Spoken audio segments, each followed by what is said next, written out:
Pauta de Análisis, en la 100.5.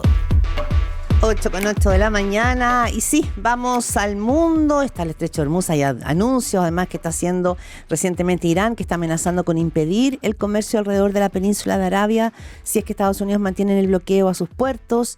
Hay también algunas advertencias que se hacían el día de ayer del Fondo Monetario Internacional, que planteaba la posibilidad de una recesión mundial y de otro brote de inflación. Es decir, el mundo no queda inmune a lo que está sucediendo allí. John Miller, ¿cómo le va? Muy buenos días. Hola John, buenos días. Hola, buenos días Claudia, buenos días Gerardo. Sí, efectivamente, como decías tú, el Fondo Monetario Internacional ayer se sumó al coro de analistas que está vaticinando problemas a partir del cierre del estrecho de Hormuz.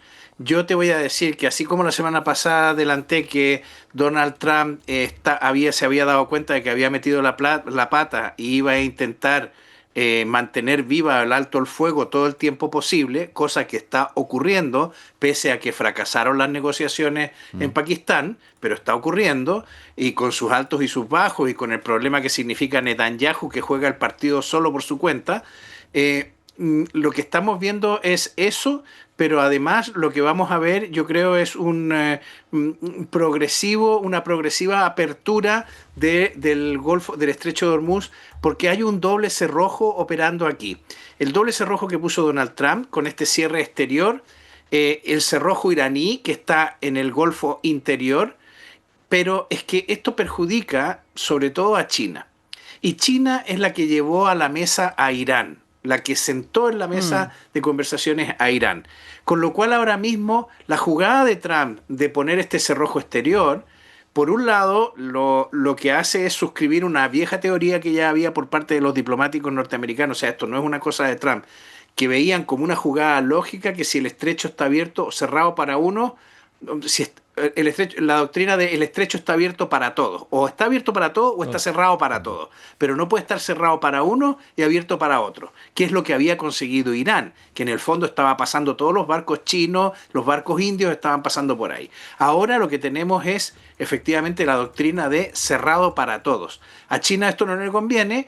Y lo que va a hacer esto es un incentivo enorme para que China siga leonando a Irán para que se siente a la mesa y negocie con Estados Unidos. Hoy se conocieron algunos detalles, por ejemplo, se ha conocido que China le vendió a Irán un satélite de espía de comunicaciones muy importante que puede haberle servido a Irán para mejorar los alcances de los objetivos utilizados en la última parte de la guerra. También ayer había informaciones de que la India, que depende mucho del petróleo del Golfo de Hormuz, estaba dispuesta a participar con 7 barcos de guerra en la operación internacional que está alentando el Reino Unido para intentar abrir el estrecho, con lo cual yo creo que de aquí a unos días, a unas semanas, es muy probable, primero, que se arme una estructura multilateral que negocie y proteja a las partes o le ofrezca garantías a Irán y a Estados Unidos en torno al estrecho, y se pueda ir desmantelando el doble bloqueo. O sea, los dos candados que ahora mismo tienen puestos por Estados Unidos en el exterior y Irán en el interior. ¿Para qué habrá servido todo esto entonces, John? ¿Para qué habrá servido esta tensión, este frene, digamos, en la economía a nivel mundial? El costo lo van a pagar el planeta. ¿Para qué habrá servido todo esto? Bueno, yo creo que a la familia Trump seguro que la hizo un poco más rica, como han demostrado los periódicos norteamericanos que llevan la cuenta y la contabilidad de las fortunas, tanto de los numerosos yernos, hijos, etcétera, que tiene Donald Trump, como de él mismo, ¿no? O sea, es el presidente que más se ha enriquecido en la presidencia de Estados Unidos, con distancia respecto de otros. Y bueno, yo creo que ya supimos, sabes que en los últimos días Trump ha prohibido a la gente de la Casa Blanca que siga apostando en las plataformas geopolíticas, porque después de la filtración de que él iba a dictar un alto el fuego, bueno, pues hubo gente que ganó mucho dinero con esas apuestas. Me refiero a las apuestas que se hacen en plataformas. Claro. No estoy hablando necesariamente de gente que haya comprado acciones. O que haya hecho insider trading. Básicamente es la gente que ha apostado en las plataformas y que ha ganado, porque en Estados Unidos es legal apostar sobre cualquier cosa, casi como en el Reino Unido. Estas plataformas en Europa no pueden operar, por ejemplo. Bueno, ahora entonces, la clave es el estrecho de Hormuz, pero por lo que nos planteas, podría haber algo, ¿no? Podría haber algo Sí, porque, es que yo creo que las porque dos el mundo partes más importantes, no soporta eso esta es. extensión. Las dos partes más importantes están a favor. O sea, Estados Unidos no quiere que el estrecho esté bloqueado, pero lo ha bloqueado como una Mm. jugada táctica. Y China no quiere que el estrecho esté bloqueado y le va Bueno, a convencer a Irán de que siga negociando. no es un gran negocio tampoco para Irán. Hasta aquí lo había sido, No. entre comillas, lo había sido. Pero ahora con el candado cerrado, Mm. como dice, ahora Irán dice que va a impedir todo el comercio alrededor de la península arábiga si es que siguen con el estrecho cerrado. Pero Sí, pero es que el estrecho se va a abrir. O sea, sí, suena que sube la apuesta retórica nomás, ¿no? exactamente, exactamente. Eso es. John, pongamos un poquito de foco en Donald Trump, que luego de la imagen que él subió de inteligencia artificial mirándose a sí mismo, que no sabemos si era un juego o mirándose a sí mismo a un espejo, ya se ha mostrado, ¿no es cierto?, como rey. Esto ha significado una cierta animadversión en los sectores más conservadores en los Estados Unidos. Hay críticas porque son sectores religiosos que sienten que de alguna manera acá se caricaturiza la fe, pero lo que llama la atención es Giorgia Meloni, una persona que ella misma decía ayer en sus puntos de prensa era aliada estratégica con Estados Unidos y que responde muy duramente por las agresiones al Papa, pero además, ¿no es cierto?, también con Israel cortando acuerdos que tenían, ¿no es cierto?, de seguridad. Entonces, ¿qué está pasando aquí con Donald Trump? O sea, cuando decimos qué ganamos con la guerra, ya, esa es una pregunta. La otra es, ¿qué ha ganado Donald Trump con esto? Porque probablemente puede que salga más desgastado o en la mirada de los líderes internacionales un poco más fragilizado porque no se ha mostrado como un hombre al que el pragmatismo, la sensatez o la estrategia lo inunde. Más bien parece de pronto muy impulsivo. Bueno, yo creo que Donald Trump ha quedado al descubierto y ha perdido el respeto de parte importante de la gente que antes le apoyaba.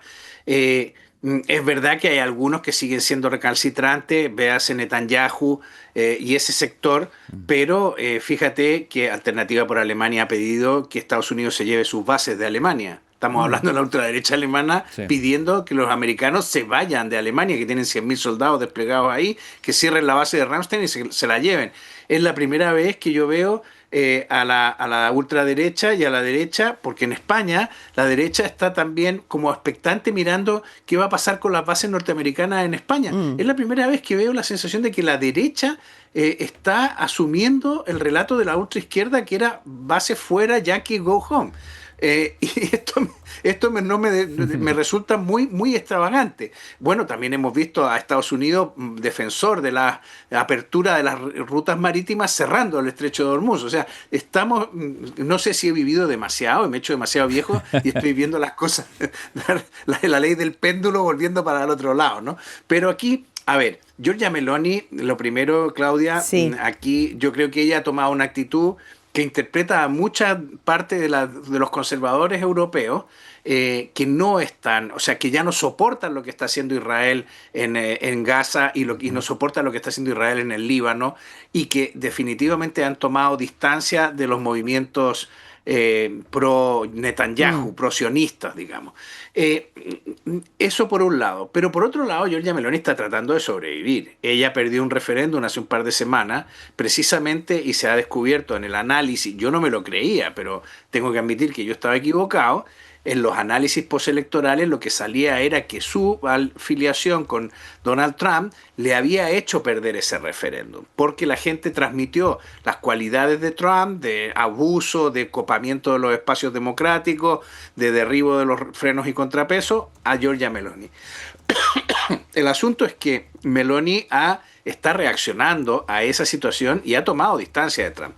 Ya la había tomado porque no le quiso dejar las bases para que hiciera acciones ofensivas contra Irán. Segundo, ha salido adelante este tema de no renovar el acuerdo militar con Bueno. Mm. Israel, que es muy importante porque no es menor, pero que se lo había pedido la izquierda.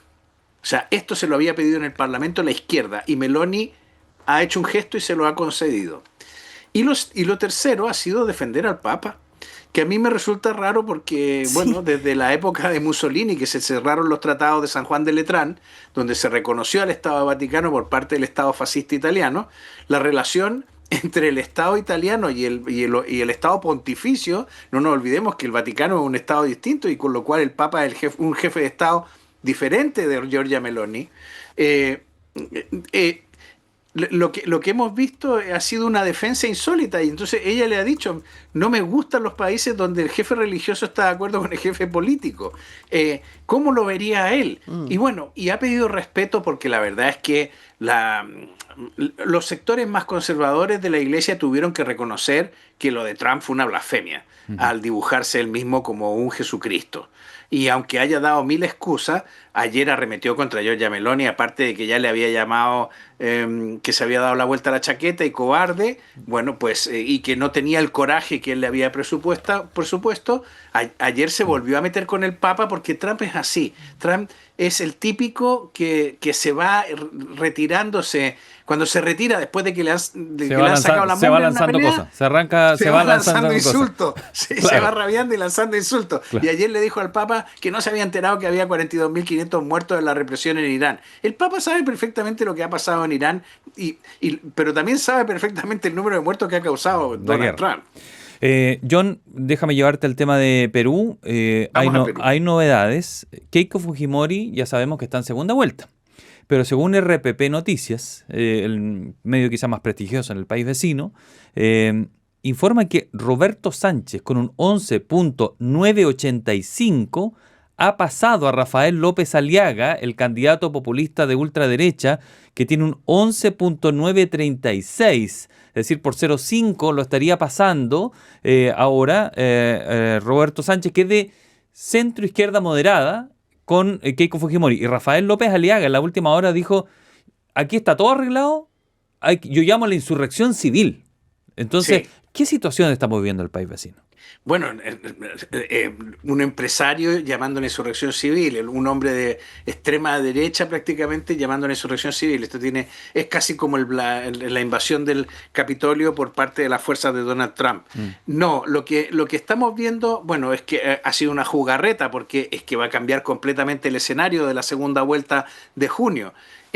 Estábamos hasta ahora viendo que en el balotaje había tres personas empatadas. Roberto Sánchez Palomino, en primer lugar estaba Rafael López Aliaga y el tercero en disputa era Jorge Nieto. Bueno, en las últimas horas estamos en el 90% del recuento Sí. en Perú. Todavía falta bastante. Hay 8.000. Pero en las últimas horas hubo un empate entre estos tres candidatos y en las últimas horas Roberto Sánchez Palomino se ha despegado de... 8.000 votos, dice según siguiendo, RPP. sí. 7.000 votos tenía yo Sí, calculado, más o menos. ahora mismo, sí, 7.000 más o menos, porque Bernardo López está casi llegando a 1.822.000 y el otro está en 1.829.000. Pero fíjate, le pasó primero estaba a López Aliaga por delante, le alcanzó, caballo alcanzado, caballo ganado, y ahora le está ampliando la distancia, porque estaban a 1.000 votos y ahora ya le saca 7.000 de diferencia. La segunda vuelta cambia radicalmente. Cuando estaba Keiko está muy despegada. Keiko pasa de seguro a la segunda vuelta, tiene casi el 17% de los votos, 2.500.000 votos. Es bastante, una cantidad casi inalcanzable, diría yo, para los segundos. Pero la definición entre López Aliaga y Sánchez Palomino va a ser muy dura. Y entonces ahí... Vamos a ver, si pasa al empresario, estamos hablando de un empresario del Opus Dei, con afanes casi con el discurso de Milei, Estado pequeño, etcétera, y neoliberal. Bueno, pues la discusión, el debate con Keiko era Keiko con toda la carga que lleva del fujimorismo encima, que también se le acusa de neoliberal, sin embargo ha cambiado su discurso y se ha hecho mucho más social.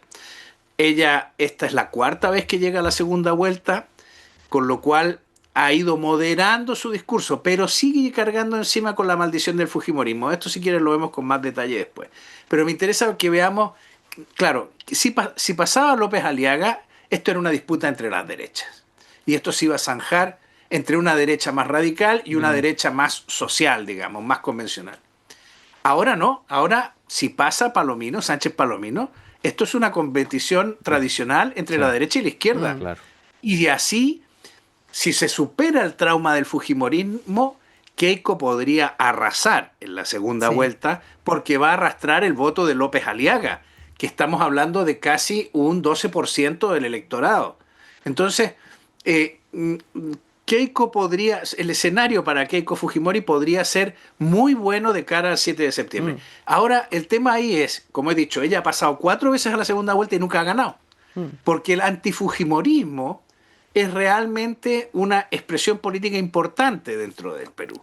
Y aunque ella ha moderado primero ella no ha dado un golpe de Estado como lo dio su padre, pero claro, todo el mundo se acuerda de que cuando Susana Iguchi denunció a Alberto Fujimori como un maltratador, ella asumió el papel de primera dama y estuvo al lado de su papá. Y de hecho yo te voy a decir que ella siente un agradecimiento hacia Chile enorme porque en Chile trataron médicamente a su padre, etcétera. Entonces, y esto me lo ha dicho ella personalmente en una ocasión que tuve la ocasión de encontrarme con ella. Y entonces el asunto es que Keiko Fujimori, si se supera el tema, que el hecho de que López Aliaga no pase a segunda vuelta podría ayudar a superar este trauma del antifujimorismo y podría ser que Perú tuviera el 7 de junio una presidenta. John, esto es lo que se da de cara a la segunda vuelta, pero en un país donde la fragmentación política es total, donde el crimen organizado tiene tomadas ciudades como Lima, como Callao, como el Amazonas, donde la ciudadanía no parece ser profundamente ni de izquierda ni de derecha, en que cada presidente que está sale y se va a la cárcel, y en que hoy día no tenemos resultados todavía, es decir, que la legitimidad institucional del país es tan profunda. ¿Con cuánta legitimidad se va a asumir el próximo presidente o presidenta? Yo creo que ese también es como un tema bien de fondo, porque Perú hoy día puede estar creciendo económicamente, pero la verdad es que como país mismo tiene una fragilidad institucional enorme. Sí, lo que pasa es que ahora en julio del 2026 va a entrar en vigor una serie de reformas constitucionales que se hicieron en marzo de 2024. En esa época Dina Boluarte patrocinó una reforma constitucional de 53 artículos que prácticamente le han cambiado la cara a la institucionalidad peruana. Una de las novedades es el Congreso bicameral. Va a volver Perú a la tradición iberoamericana de los congresos de Senado y Cámara de Diputados, que la habían terminado precisamente Alberto Fujimori, acabó con ella y puso una sola cámara. Esto es típico de los regímenes populistas que prefieren tener una asamblea antes que tener 2 cámaras. Vuelve además al modelo no de cámaras territoriales y frente a cámaras políticas, que es por ejemplo el modelo alemán, que tiene un Bundesrat que representa a los estados federales y un Bundestag que representa a los diputados. O el Congreso español, donde el Senado también está definido como Cámara Territorial y los diputados como Cámara Política. Ellos van a volver al modelo chileno, o sea, Cámara política, o sea, la Cámara de la chuchoca política, que es los diputados, que son 130 diputados, abajo. Y la Cámara revisora del Senado, con 60 senadores, donde hay representación territorial, pero también es del nivel nacional, que va a ser fundamental, y no se dieron a la tentación de hacerla territorial y la hicieron revisora. Esto le va a dar, si además escogen buenos senadores, esto le podría dar un camino nuevo. El Congreso de los Diputados en Perú va a tener la iniciativa legislativa, que es muy importante. Ahora, pero el Senado es el que va a poder parar sus iniciativas. Entonces va a ser un poco como el Congreso norteamericano. O sea, vuelve a un equilibrio de ese tipo. Además, bueno, pues se va a poder reelegir a los políticos, con lo cual eso va a profesionalizar un poco la política peruana. Y es verdad que aquí hay un punto que es muy interesante y deberíamos aprender de ello. En 2018 se hizo un referéndum para ver si se volvía al bicameralismo y el 90% de la población votó en contra. ¿Y ahora? Y el 85% votó en contra de la reelección de los diputados. Bueno, es que ahora no se sabe, porque ahora la gente votó en un sistema que aprobaron los congresistas. O sea, la última asamblea, que es la que aprobó este cambio, esta reforma constitucional, esta reforma hay que apuntársela a la cuenta de los políticos. Esta reforma no ha tenido apoyo popular y desde la izquierda han estado todo el tiempo disparando contra ella como reforma cupular, etcétera. Pero aquí nos encontramos ante el caso de una clase política que de pronto será más mala, menos mala, será más corrupta, menos corrupta, pero en 2024 la clase política peruana ante la impopularidad que se había demostrado en el referéndum del 2018, adoptó una decisión sensata en contra de ganar popularidad. Bueno, eso mata la idea de siempre el pueblo es inteligente y sabe lo que tiene que elegir. Parece que aquí pudo haberse equivocado. Bueno, el pueblo normalmente es inteligente cuando está bien informado. Si tú lo estás Exacto. permanentemente manipulando, intoxicando, pues se Termina equivocan en las esto. decisiones. Sí. Bien, Efectivamente. lo de Keiko me quedó dando vuelta eso, que tiene que alejarse la imagen de su papá. No sé si lo va a hacer porque antes de ir a votar el domingo, lo que hizo fue ir a poner flores a la Sí. tumba de su papá. Es que no puede Pero porque ella ella siente es... devoción por su papá. Sí, Pero por si eso ella sí. es el fujimorismo vivo, ella lo era- encarna, claro. no tiene como... Va a tener que olvidarse de eso, yo creo, por un par de No meses. se va a poder Va a olvidar tener que porque olvidarse lo un par de tiene meses. puesto como capa. Si quiere ganar, pues ahora, a la quinta, como Lo tiene digo. puesto como segunda No, piel. lo que pasa es O la que cuarta. tendrá que aparecer un elemento que provoque más rechazo enfrente Sí. de ella para aunar fuerzas. Sí. Ese elemento que antes era López Aliaga no causaba Claro. tanto rechazo para el electorado de derecha, pero la izquierda sí lo va a causar. Sí. John, que esté muy bien. Te John damos las Miller, gracias. muchísimas gracias como siempre. Buen día. Chao. Buenas tardes para Que ti. tengan un buen día, cuídense Gracias. mucho. Chao.